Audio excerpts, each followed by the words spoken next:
Hey guys, what's up? My name is Shanwin and today alikat pag-usapan natin ito actually, side trip ko lang 'tong si Attorney Libayan. Pero kagabi kasi, nakita ko 'tong post na 'to, galing kay Sian Gasa, okey? So hinanap ko yung original na post, which is ito. Itong sinabi ni Sian Gasa, ibabangga ko naman sa sinabi ni Attorney Libayan, okey? Tara, basahin natin yung sinabi ni Sian Gasa. Ayon sa post niya, Sir Raffy Tulfo in action. Magandang gabi po. Sana yung mga ganitong reklamo ay hindi niyo na pinapatulan. Naunawaan ko po ang branding ninyo pati ang mga business model ng inyong programa. Maganda yung mga ganitong klaseng content dahil very unique siya. Sobrang lakas ng engagement. Pero sana i-consider niyo po yung mga taong involved, particularly yung mga batang mabubuli habang buhay at ang mga magulang na mapapahiya sa buong bansa. Dito ba may maling sinabi ba rito si Sian Gasa? By airing this issue, hindi po kayo ang makakapaghatid ng hustisya bagkus ay po, may masisira po kayong buhay. Naintindihan ko po na hindi lahat ng reklamo ay ini-entertain ninyo, the same way na hindi lahat ng tsismis ay sinasawsawan ko. Pinipili ko mabuti ang mga issues ni pinopost ko kagaya na lang nito because I always make sure that I will benefit from the cloud. Gets ko po yan, Sir Raffy. But this family is not a public figure. Sila po ay mga pribadong tao while benefiting from their clout, may binibigay po kayo na lifetime trauma sa kanilang pamilya. Ano po yung point ko, sir? Hindi nyo po dapat ini-air yung ganitong bagay. Anak na galit sa magulang dahil sa 500 na allowance. My God.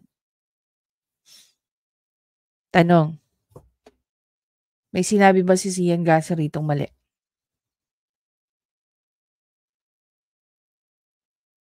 Diba? Kung kayo kamag-anak ng taong to, itong batang nagreklamo, anong gagawin niyo? Kung kayo ang tatay dito sa storya na neto, anong gagawin niyo sa anak ninyo? Imagine niyo itong post na 'to. This is just a post. 13,000 shares ang inabot nito. Tingnan natin yung comment section niya. Sabi ni Sian Gasa rito, rule number one ko, ang pagiging marites ay public figures lang. Dapat yun ang chinichismisan natin. Hindi ako galit sa batang nagreklamo dahil in the first place ay bata pa siya. Hindi pa nila alam ang mali yung mindset niya. Dapat siyang makorek, hindi yung ito ay itolerate pa.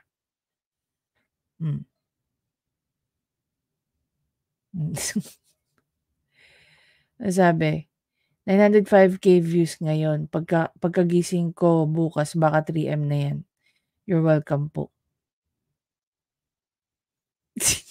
Sabi ni J. Isidro.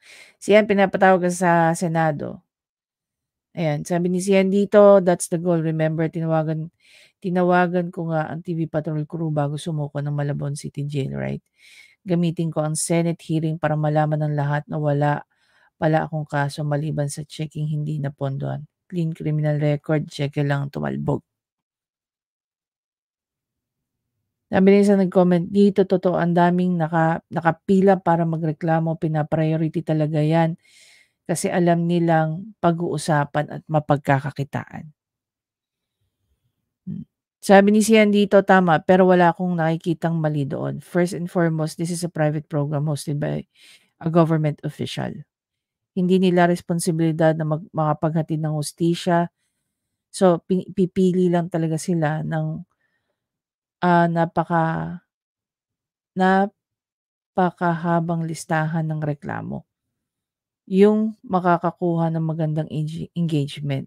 Pero wag naman sana yung kagaya nito. Alam mo, sinasabi nito ni Sian Gasa, I mean, he's saying all the right words, sa totoo lang. No? Kawawa si tatay, parang napakawalang kwenta niyang ama after all. Guys. Samantalang yung mga walang sustento na anak, hindi ine-entertain. Ito malaki naman ang maibigay, sobrang laki pa nga, eh. Tingnan naman natin yung ano guys, tingnan natin dito yung mga naging post comments. Sabi ng Jazilan, noon nga halagang 20 na bigay ng tatay ko, masaya na ako. Tapos 500 pinatulfo mo, grabe din. Oh, arte mo. Tay ko nga moral support na lang hinihingi ko, galit pa, sabi ng Edison. Yung nasa 80 to 100K nga yung sahod diyan noon, iba hindi nagpapatulfo. Hays, ako nga dati 50 pesos lang baon ko, mabigat pa loob ng kuya ko. 'Pag inubos ko walang matira. Siyempre 'pag naubos walang matira din. Tama ba? Sabi ng isa rito, fan ako ng RTIA noon, pero habang tumatagal natatahuan ako sa mga ginagawa ng nagrereklamo at inirereklamo. Samahan mo pa yan nung hindi na makaintindi si Serapi sa mga explanation ng mga pulis. Louder daw, sabi ng Fede Castro. Sabi ng Rhea, there are so many complaints that need to be heard that cannot be brought to the understanding. Si original. Bisaya. Daghang kaayong mga reklamo nga dapat i-airy nga dili madala sa sabot. Kani madala pa man nig istorya. Basta lagyud mukita bahala na unsay dagatan na magreklamo og sa gireklamo. Sa maawat lang ni Rafi. May maganda akong nabasa kanina rito, eh. This is what I thought for sure before accepting complaints, merong nagfi-filter although engagement-wise sa public very high. Ito na yung sign na dapat talaga gamitin ng kondom ang mga karelasyon nyo dahil sobrang hirap ang buhay. Yes, mag-alaga na lang tayo ng aso at pusa. Ay, mahal din. Diyos ko, pagkain ng mga alaga ko. Diyos ko, Lord. Yun na lang masasabi ko, Diyos ko, Lord. Siguro pag trabaho tong bata na 'to, siguro pag nagtatrabaho na tong batang 'to, maiintindihan niya din na di birong pagod at hirap makakuha lang ng minimum wage na 500 plus per day. Gusto ata 1K a day. Sabi ni Ma'am Elsa dito, his take on the latest viral issue on Raffy Tulfo in action, exploitation, humiliation, family scandals. This program is as dangerous as the program's main host, operator, and owner. Noto Raffy Tulfo 2028. Gano'ng karami itong ano na to. Interesting. Siya lang pala yun. So, punta na tayo dito kay Attorney Libayan. Dito naman si Attorney Libayan, iba naman ang ginawa niyang atake rito. Okay? So, part 2 na to ng isang ano niya. Pamilya number 2. Tama ba? Pamilya number 2. Ito lang pala yung episode niya. So, dito, Raffy Tulfo in action versus Tony Talks ex Satchan Laparan. Kung sino ka man.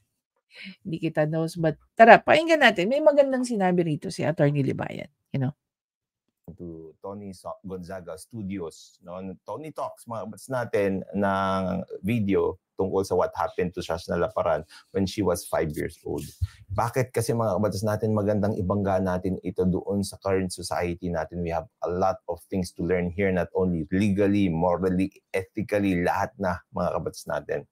Ngayon, ang natapos natin kanina, mga kabatas natin, how important family is and why family is the only thing you have when everyone turns their back against you. And why the law recognizes that a family or your family should be strengthened, yun dapat ang pinakamalakas because it is the basic unit of the society, and why I hate Raffy Tulfo in action for destroying the family by airing all their problems in social media, in television, in radio, for them to earn money from it. Okay, atras lang tayo ng konti. May sinabi rito si Attorney Libayan tungkol sa pagpapahalaga daw ng batas sa basic unit of the society, which is ang family. Even the family code itself, no, which is under ng civil code natin. Alam niyo, one of the reasons siguro nakikita ko, no, bakit nahihirapan ang gobyerno natin na isabatas ang same-sex marriage dito is because of this. Yung sobrang pagpapahalaga hindi lang ng batas natin, but even the society itself. Na ang basic unit is ang pagpapamilya. And even sa definition ng marriage, sino ba ang mga taong involved sa isang marriage? It is a union between a man and a woman. Kasi sila yung natural na nagpo-procreate. 'Di ba? Although now, even married couple, nagre-rely sila sa siyensya o sa science. Through what? Through how? We have the in vitro or the IVF, artificial insemination, lalo na kung may problema ang mag-asawa tungkol sa kanilang mga reproductive system. It is the same, sabihin na lang natin, way kung paano nagpo-procreate ang mga same-sex couple, whether bakla yan o tomboy yan. 'Di ba? But the thing is that going back to the basic, even yung professor ko, no, one of my, sabihin na lang natin, he's one of my favorite professor. I'm not gonna name him here. Pribadong tao yun eh. Not unless, binigyan niya akong basbas. Every time we talk about, the law na merong involvement ng definition or distinction ng babae at lalaki lang ang nasa batas, sobrang nakakarespeto ang pagkatao niya. 'Di ba? Sobrang nakakarespeto yung pagkatao. And I totally agree with him. Kasi hindi naman talaga magkakaroon ng basic structure eh. And even if you undergo IVF, ang involved lang dyan is kung ano ang kayang i-produce ng isang literal biological na babae at biological na lalaki, which is ang egg cell at saka ang sperm cell. 'Di ba? Yan yung isang bagay, sabi ko nga eh, you know what? Hindi magiging madali. Okay? Dito sa Pilipinas, ang pagpapaano ng same-sex marriage. Bakit? Because sa batas, kaya nga nagkaroon ng imagine niyo even before the 1980s, even before the 1987 Constitution, wala naman pong family code. Ang family code po nakapaloob yun sa sa civil code natin. So nung nagkaroon nung time ni Cory,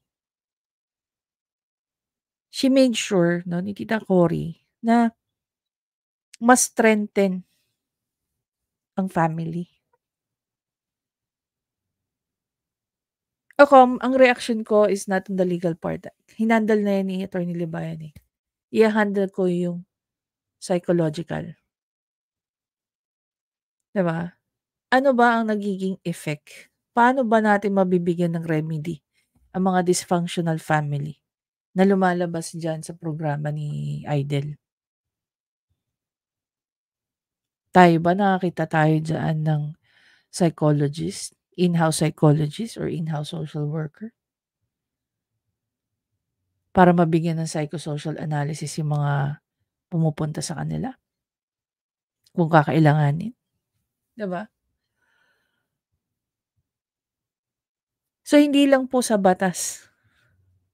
Even sa simbahan. 'Di ba? Marami po tayong mga batas maliban sa family code. Marami pong mga batas na ine-emphasize yung importance ng family, yung structure ng family. Pag nag-produce ka ng dysfunctional, pag ikaw produkto ng dysfunctional family, kailangan matibay ang support system ng mga offspring mo, ng mga anak mo. Otherwise, magiging dysfunctional na tao yan. Hindi naman porket dysfunctional yung family mo, eh automatic dysfunctional ka. Hindi naman ganun. Diba? Balikan natin si Attorney Libayan.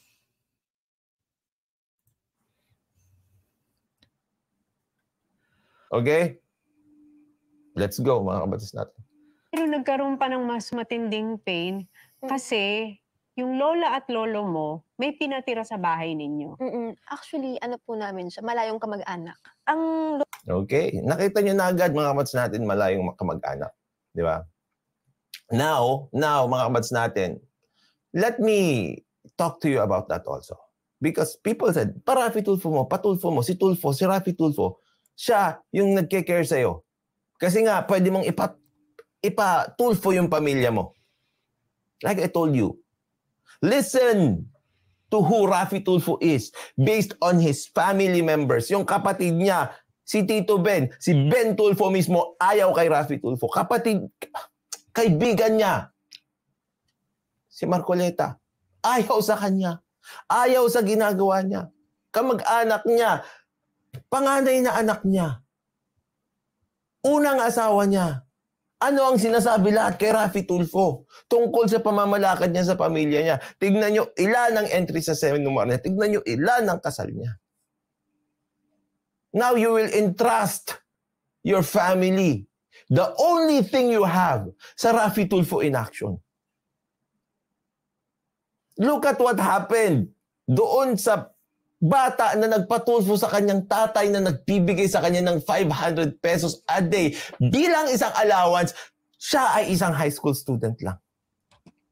Look at what happened what happens inside the mind of a Tulfonatic.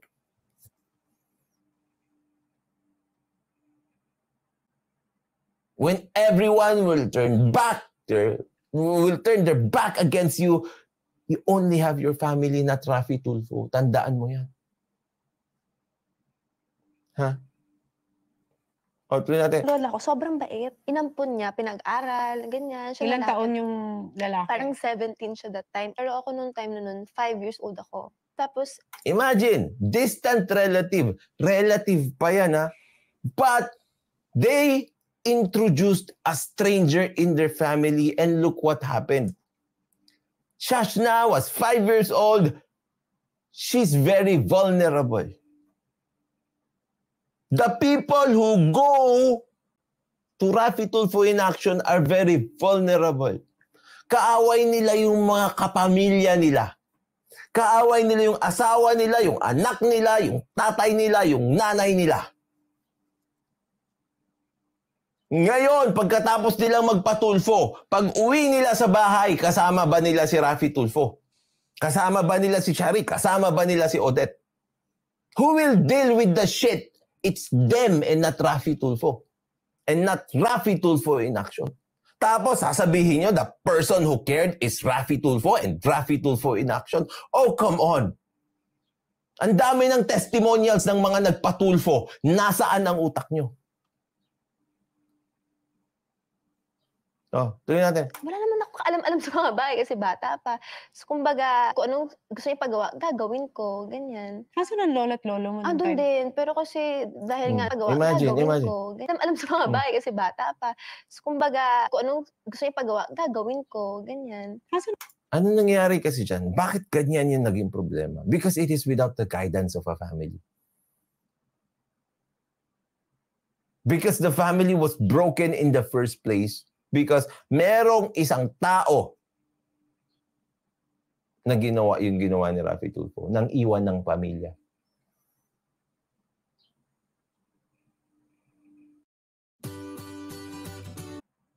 Sabi ni Danilo Roman, tapos wala man lang balato sa mga complainants na napahiya ang laki ng kinita sa views.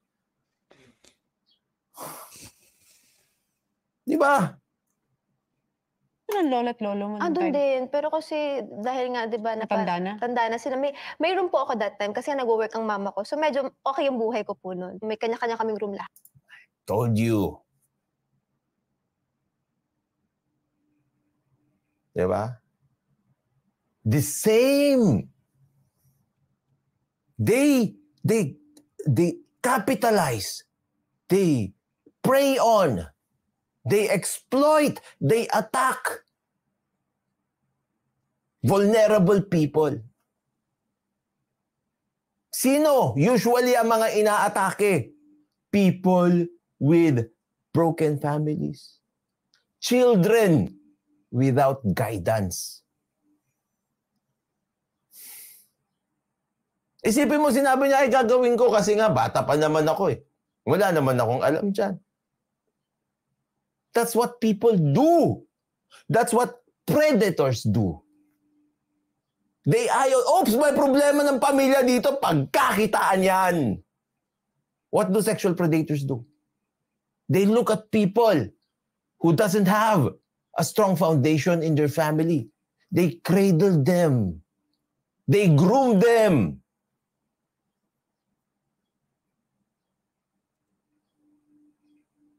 Ganun ang ginagawa nila.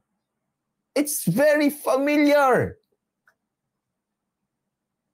And you think Raffy Tulfo in action is good for the Philippines? When they prey on family problems, you're supposed to make the family stronger, not break them. At maraming beses kasi nagagawa eh. Nandun yung hawak. As in, Inappropriate na paghawak at yes, paghipo paghipo, sa private parts mo. private parts ko, tapos yung ari niya, ano niyo sa bibig ko.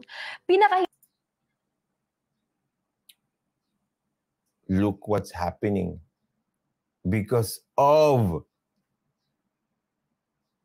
a family that doesn't have a strong foundation. Tapos papatulfo mo pa yung kapamilya mo. Imbis na ayusin mo yung problema mo at kayo-kayo na lang ang may alam, eventually, you can forgive and forget. Pero how can you forgive and forget? Kapag ang nasa isip mo lagi, ipapatulfo ko si tatay.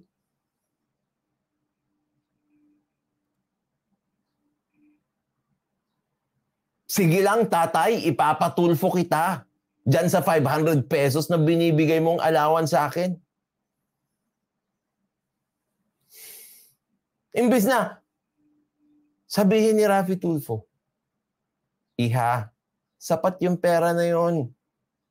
Kausapin mo yung tatay mo. Tay, yung anak nyo, mukha pong hindi maayos. Yung kanyang pinanggagalingan. Kausapin nyo po yung anak nyo. Mag-usap po kayo na maayos para po maayos nyo yung problemang yan na kayo-kayo lang. Di ba yun ang tamang payo? Hindi yung, okay, maganda yan, mababash. Itong si 500 pesos. Sige, i-ere natin yan. Out of the 500 na dumadaan na kaso dito sa Raffy Tulfo in Action, araw-araw, piliin natin yung away na pamilya na yan kasi maraming views. Let's go! Okay! Tatay! Anak! Fight!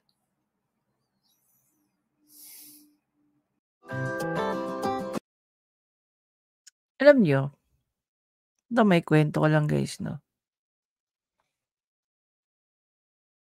Alam niyo ba, pag kami nag-aaway na magpapamilya, sabihin na lang natin,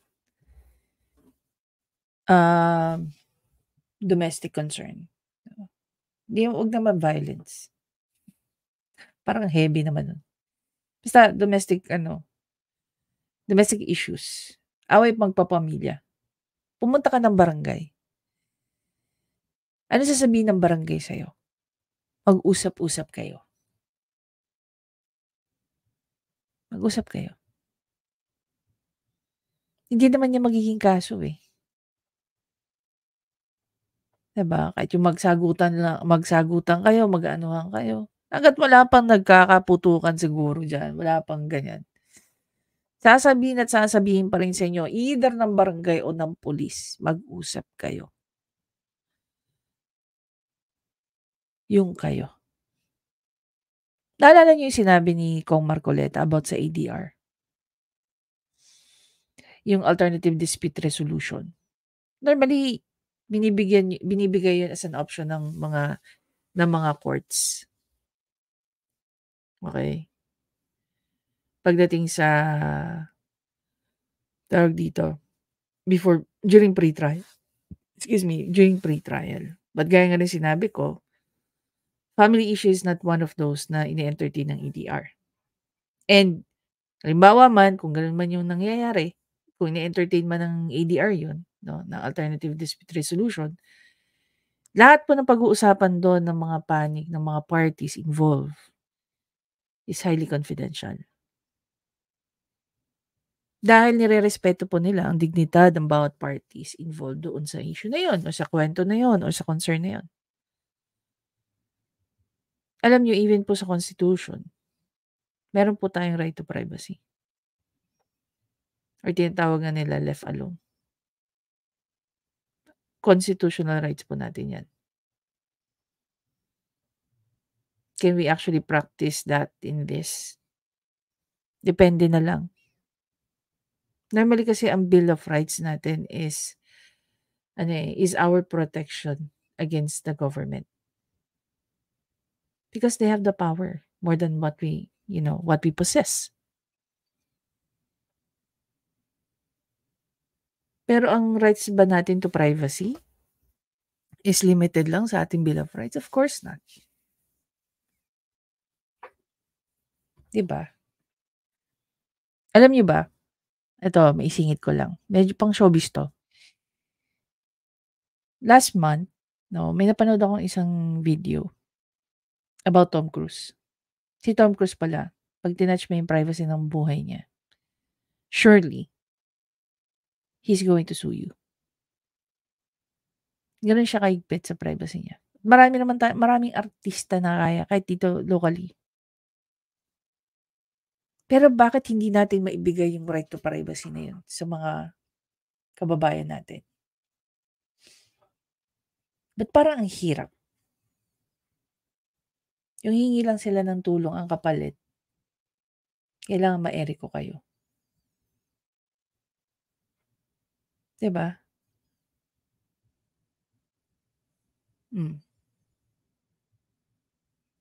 So at the end, anong nangyayari? Itong mga pamilya na to, hindi naman lahat ng hindi naman, okay, hindi po lahat ng episode ni RTIA is about issue sa pamilya.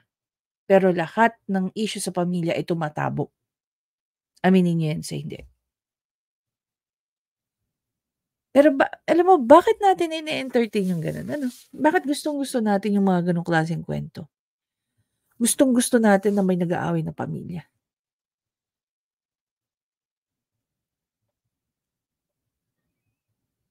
Sa tingin niyo ba yung way kung paano hina-handle ni Raffy Tulfo ang mga dysfunctional issues ng pamilya ay tama?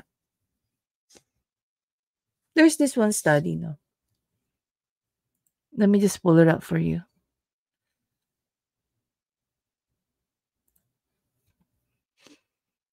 Okay. So, ano yung title ng study na to? The Impact of Dysfunctional Families on the Mental Health of Children. Diba, isa nga sa pinaka-binibigyan nating importansya rito, isang welfare ng women and child. Diba? Bakit marami tayong mga batas na mas favorable sa babae at sa bata? Kasi sila yung mga vulnerable sector natin eh.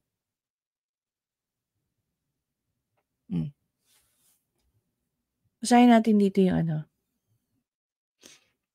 yung impact of growing up in a dysfunctional family. Sabi ko nga sa inyo, isa sa mga naging vlog ko, na-explain ko na to. Tayo bilang individual, marami po tayong hats na sinusuot. Pagiging kapatid natin, no? Whether we are a brother or a sister, classmate, co-worker, kaibigan, girlfriend, boyfriend, or asawa. Apo, anak. Maging dysfunctional ka lang sa isa dyan. Dysfunctional ka ng tao. Hindi mo kailangan maging perfect in all areas. But you should have at least, function sa lahat ng areas na yan ng pagkatao mo. Dysfunctional families have become a huge problem in modern society. While there are no perfect families and people do not choose which family to belong to, the level of dysfunctions and lack of coherence in some families are of course for concern. Are a cause of concern. Dysfunctional families are characterized by multiple conflicts, tense relationship, chaos, neglect, abuse, poor communication, lack of empathy, and secrecy to an extent that the emotional and physical need of the family members are not met, especially children. Conflicts are often between parents, parent-child conflict, or sibling rivalries. Life in a dysfunctional family is a turbulence of uncertainty and instability as well as unsafe space for family members. Instead of expressing their concerns and resolving issues in a positive manner, members in some dysfunctional families normalize their situations and get accustomed to condoning unacceptable behavior such as abuse, victimization, and conflict, and they sweep issues under the carpet. Conflict is an inevitable part of human relationships. However, dysfunctional families model negative ways of managing conflicts to children, with the biggest problem being lack of effective communication.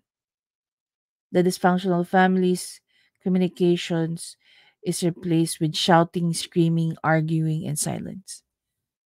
If we're going to use as an example yung kwento ng 500, pwede ba nating masabi na itong pamilya na 'to ay dysfunctional? 'Di ba? Yung lack of empathy nung anak sa ama, yung hindi nila pag-uusap. Was that too hard? Imagine niyo 'no, minsan lang na na hindi nakapagbigay ng 500 yung tatay. Based dun sa story nila, if we're going to yung hindi lang nakapagbigay yung tatay ng 500, bigla mo ng pinatulfo. Come to think of it, nag-effort ka na mahabang-mahabang pila. Ang ending, ikaw lang pala ang babalikan ng sumbong mo.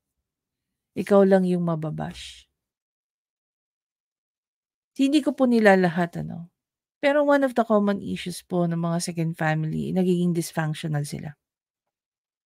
Bakit? Una sa lahat, part sila ng second family. Lalong-lalo na kung merong first family. Kung kasal ang tatay nila sa first family. Tapos may kapatid ka. Automatic, pagdating sa'yo, dysfunctional ka na kaagad. Clearly, ang nanay mo, hindi second wife, mistress. Clearly, ikaw, illegitimate child ka. So, dysfunctional ka. Member ka ng isang dysfunctional family. Tapos yung nanay at tatay mo naghiwalay pa. Dahil may kinakasamang babae. Kayo ba kung tatanungin niyo, kung i-evaluate niyo, try niyo i-analyze. Yung tatay ba nagkukulang o yung nanay nung batang nagsumbong, hindi matanggap na merong other woman ang dati niyang kinakasama o yung tatay ng kanyang mga anak. 'Di ba? Ito ba ay pagganti? Tandaan niya pinatulan niya yung hindi natin alam kung ano yung kwento nila 'no. Pero yung maging second wife ka, hindi ka ba nag-isip na baka magkaroon ng third wife ito? Kasi kung ikaw nga pinatulan, ibig sabihin puwede rin na iwan ka at may patulang iba gaya na nangyari sa inyo. Ang kwento ba talaga nitong 500 na episode na 'to is about kakulangan nung tatay o dahil may issue sila doon sa pagkakaroon ng ibang tao sa buhay nung tatay nila?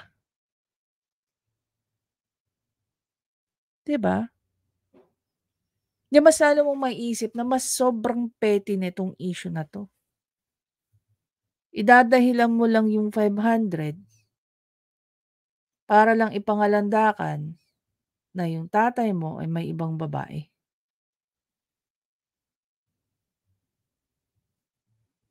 'Di ba? May nakapansin ba nun? Ako ngayon nagsi-sink in sa'kin, nakakaawa yung bata. Kasi hindi naman yan pupunta kay Idol Rafi on her own, eh.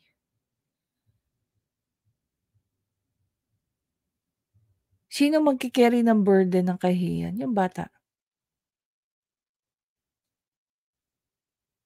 So, ano nangyayari? Nagkakaroon ng mental illness yung bata. Child mental health is the ability to grow psychological, social, intellectual, and spiritual, reaching emotional and developmental milestone without a struggle. Children with mental health challenge are at risk of experiencing a delay in age-appropriate development that can affect their normal function and quality of life. Mental health in children is important for their present and future quality of life because childhood experience have a profound effect on adulthood. So, imagine niyo, no? Yung nangyari sa kanya dyan sa episode na yan at ngayon pinag-uusapan. Come to think of it. 12 days ago na yan, hindi pinag-uusapan. Ngayon pinag-uusapan na. Yung episode ba na yan, kung titingnan natin, kumikita ba yan? At the expense, no? Ito, mental health in children is important for their present and future quality of life because childhood experience have a profound effect on adulthood. Diba?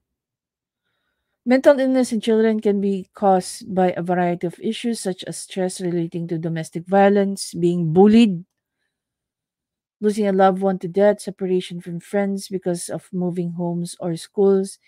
It can also be caused by separation from parents because of divorce or parents who work long hours away from home, as well as a child abuse and suffering from a long illness. Mental illness can also be hereditary, meaning there is a likelihood that parents can pass the illness of their children. Some of the symptoms in children are, but not limited to, persistent unhappiness and sadness, emotional outbursts, extreme mood swings, difficulties in academic achievements, loss of appetite or overeating, difficulty falling asleep, and fear and sudden loss of interest in previously love activities such as sports. Oh. Ngayon, ano nangyayari sa bata ngayon? Dahil sa episode na yan.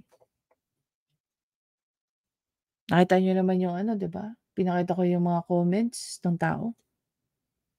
Can you say na hindi siya dapat bulihin? Hindi siya dapat, magagalit ba dapat dyan si Rafi Tulfo? Gaya ng sinasabi niya, yung mga bashers daw, bobo.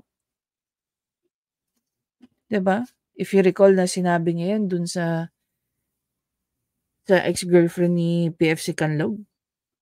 Huwag daw pansinin yung mga bashers kasi nga bobo. Can Rafi Tulfo say that again and again and again?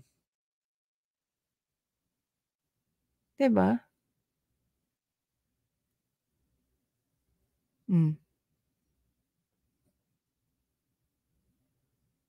Yung pagka-dysfunctional ng family niya, binitbit niya out in the open. And now, she's being bullied online. Anong say ng nanay dito? Wala. Tama naman si Atty. Libayan eh. After all lahat ng mangyayari dyan sa programa na yan,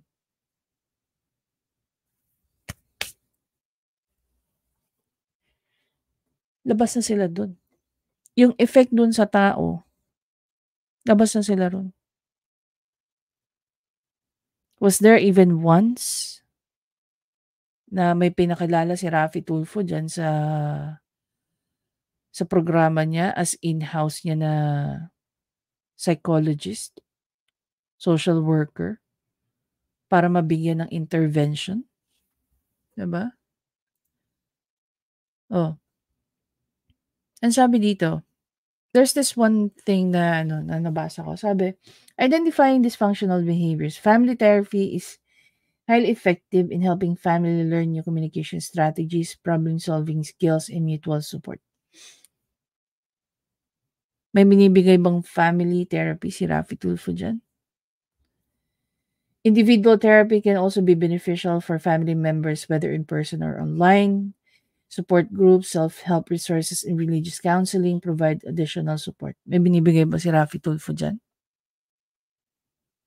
Sa programa niya? Diba? Ano ba ang pinaka-anong remedy ni Raffy Tulfo dyan? Sa totoo lang, every time you go to Raffy Tulfo in action, there are so many things na kailangan ma-address dyan.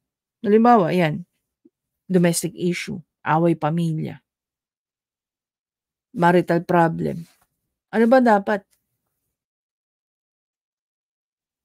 So far, ako, never ko pang napanood si Raffy Tulfo na nag-advise, why don't you go for marriage counseling? Nag-advise ba si Raffy Tulfo nun? Hindi. Never niyang in-advise. So far, sa mga napanood ko sa kanya, never niyang in-advise ang marriage counseling. Diba? Yung away ng mag-asawa. Pinag-aayos niya o pinipilit niya. Depende yan kung sinong nakakakita at nakakanood Lahat naman tayo lahat ng ginagawa natin, open lagi yan sa interpretation ng ibang tao. The only thing that differs pagdating sa mga bagay na yan is when the person asks you for clarity. Yung tipong, okay, you said this. So what do you mean by that? Kasi baka ma-misinterpret ko. So sa napapanood natin, diba, sa programa ni Idol, we always need clarity sa mga ginagawa niya. Because we have a different interpretation what he's doing. Para sa kanya, okay lang yan. Para sa atin, masama na. I remember this one, there's this one episode na pinatulfo ng ina yung anak niya. You know what happened? Yung anak, nag-reaction din ako doon. Nagbigay ako ng reaction doon. Yung anak, kinontak ako. She explained her side. Alam mo nangyari? Mas lalo siya nagalit sa nanay niya, nagalit din siya kay Raffy Tulfo. Kasi para sa kanya, pinalabas, ni Raffy Tulfo na napakasama niyang anak. Hindi daw alam ni Raffy Tulfo ang buong storya. Kung bakit ganun yung nangyari. Kahit siguro daw, kung malalaman lang daw ni Raffy Tulfo yung buong storya, kahit siya siguro bilang isang anak din, may intindihan niya kung bakit ganun. Diba? Alam mo nangyari? Kinomfort ko na lang yung tao Sabi ko, I'm very sorry to hear about that.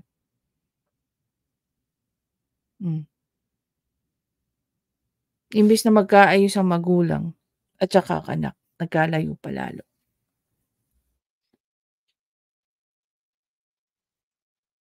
Nakakalungkot. Diba? Nakakalungkot. Ako, isa sa napaka-importante para sa akin.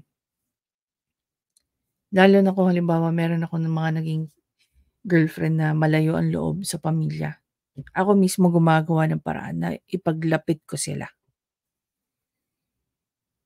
Birthday ng kapatid, ng nanay, magulang, ganyan.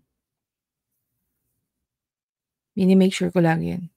Na ako gumagawa ng paraan na maging malapit yung girlfriend ko sa pamilya niya. Kasi para sa akin, importante ang pamilya. Kasi nga nakita ko sa practice kung ano ang itsura ng dysfunctional na pamilya at ano ang epekto sa bata. One of the reasons bakit ako nagre-react before kay Raffy Tulfo. Kaya lang dumating na ako sa point na nakakapagod. Nakakapagod mag-explain. Hindi natututo ang mga tao. Diba? Sa totoo lang, nakakatakot ang future natin. Bakit? If lalong dumadami ang dysfunctional na family, ano na lang kaya masasabi natin dun sa part ng basic unit ng society? Ano kaya mangyayari sa future natin? Kung mas dumadami ang dysfunctional na family. Diba? Actually, nakikita na nga natin sa pag-uugali na ngayon ng mga kabataan. So ito ba mga to, expect natin one way or the other, magiging kliyente to ni Raffy Tulfo? Gagamitin yung programa ni Raffy Tulfo para lang may ipahiyang tao? Diba? Tsaka sana nga ganun yung way of intervention ni Raffy Tulfo. Not every day you need to give them, or you need to help them para magkaroon ng hustisya sa kung ano pa man. Sa totoo lang, 90% of the time, kailangan ng intervention. Intervention na yung pinaka-remedy ng intervention mo is restorative. Anyway guys, again, maraming salamat sa panonood. Please don't forget to subscribe, like, and comment. Dun sa mga hindi pa po nakakapanood ng episode ni Attorney Libayan, maganda yung mga sinabi niya rito. Natapos ko na po ito. Ngayon, papanoorin ko naman yung episode ni Tony. Magandang gabi po.